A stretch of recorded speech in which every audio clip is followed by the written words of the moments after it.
Well, joining me now is Dr. Kalsi, a board-certified emergency medicine physician. Doctor, great to have you with us. The US President Donald Trump has just admitted that the virus proved more lethal than he expected and that the death toll in the US could reach 100,000. Well, it currently stands at 67,000. Do you think the president's figure is conservative, considering this highly contagious virus is still spreading? I think the number's going to be far greater. I wish I was saying something different right now compared to what my thoughts were a few weeks ago, a month ago.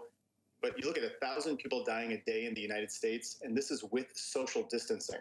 Take that away, open the gates.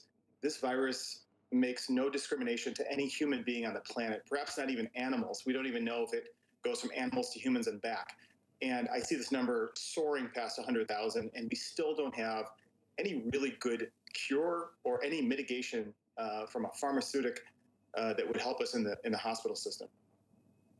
Well, you mentioned that social distancing is still in place, yet many countries and at least half of America have eased restrictions or are in the process of easing restrictions. Are you concerned?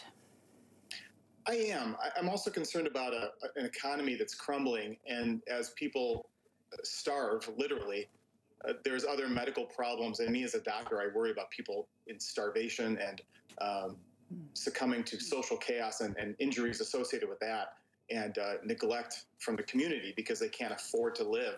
But I'm also worried about this virus just completely continuing to infect the entire population without any real means of us having really dealt with it other than keeping people inside the home.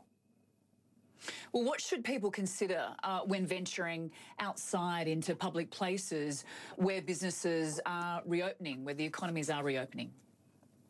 I think it's a great question. So the way I look at it, I look at the data. Let's stick straight to the data. And the data says that the more medical problems you have and the older you are, in particular past the age of 55, you're particularly vulnerable. Look at the New York City data that came out with 4,000 patients. And they surveyed and they found that people with multiple medical problems and over the age of 55 were the most likely to have a terrible course in the hospital and even die. Those people should be particularly careful about venturing out. And if they do venture out, they really need to adhere to the mask, the protocols of hand hygiene and everything in terms of distancing. People that are younger may want to move forward a bit faster than them. And I think it might be a bit more reasonable because they're the ones that if they get COVID, are likely to survive it or maybe have a milder illness. And then, of course, if they come into contact with those people in that high-risk group, that's always the concern. With the easing of restrictions, Doctor, do you anticipate another surge in 2, 3, 4 weeks' time?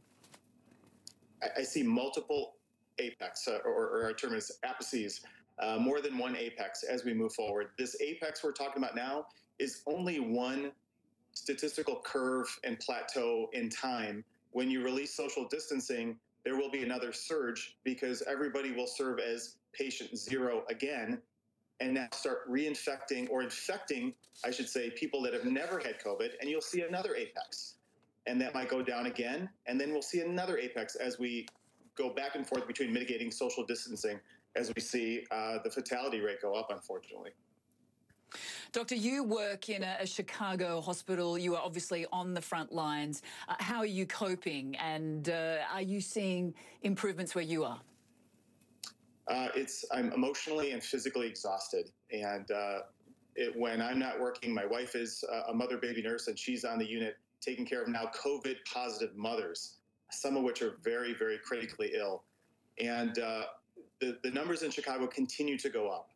In the inner city, we're seeing complete hospitals full with all their vents taken up, all their ventilators taken up, and many, many people on this type of mechanism called ECMO, which is basically heart and lung bypass, which is the last thing they can do before pronouncing someone dead. And in our own suburban Chicago community hospitals where I work at 4 different ones, one of my institutions were almost full with vents with 80 people in-house positive for COVID. It's challenging, and now multiple nurse colleagues of mine in the ER are either admitted or at home with COVID. These are challenging times, to say the least. Well, we commend you for your work and everything that you do. Dr. Kalsi, thank you so much for joining us. Thanks for having me.